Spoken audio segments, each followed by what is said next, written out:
I have not failed. I've just found 10,000 ways that won't work. Many of life's failures are people who did not realize how close they were to success when they gave up. We often miss opportunity because it's dressed in overalls and looks like work. 5% of the people think, 10% of the people think they think, and the other 85% would rather die than think. Genius is 1% inspiration, 99% perspiration.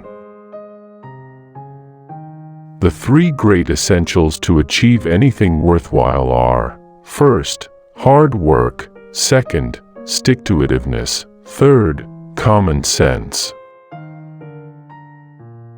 If we all did the things we are really capable of doing, we would literally astound ourselves.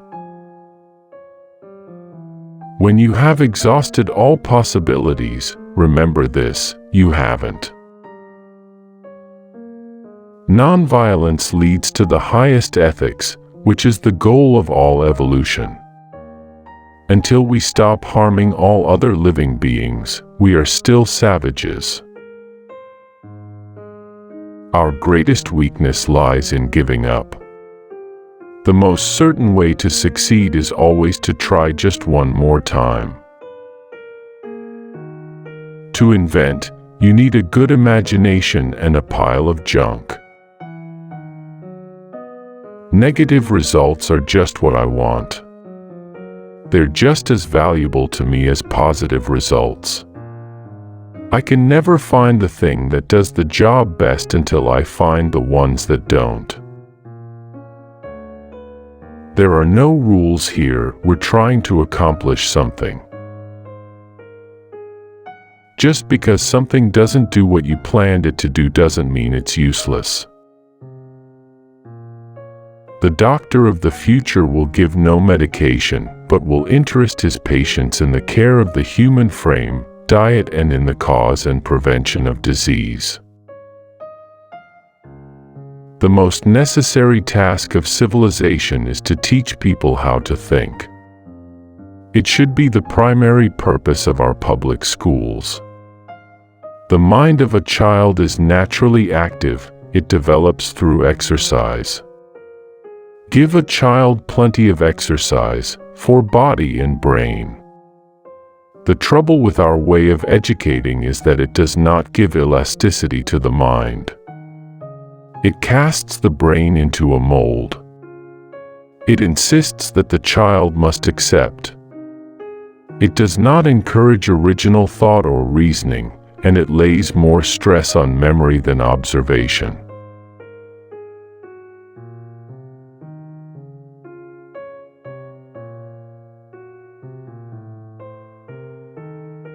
I have friends in overalls whose friendship I would not swap for the favor of the kings of the world.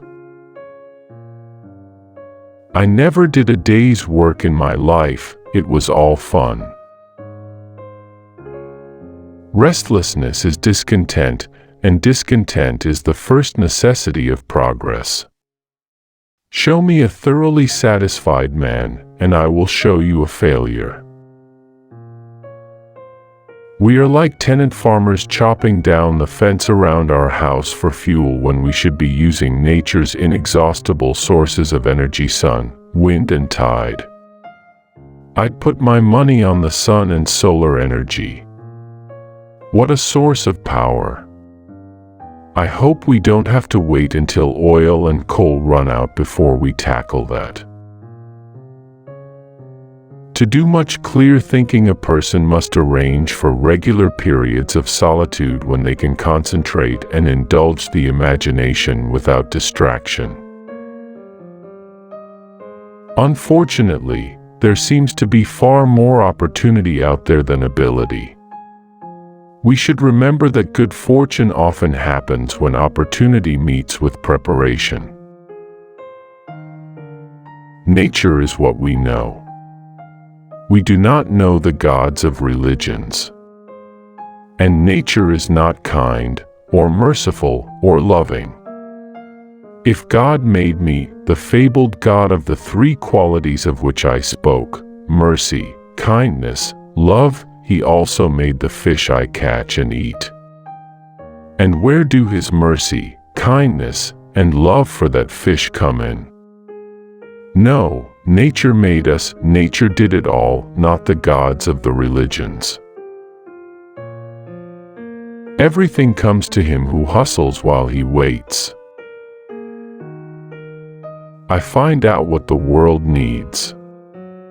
Then I go ahead and try to invent it.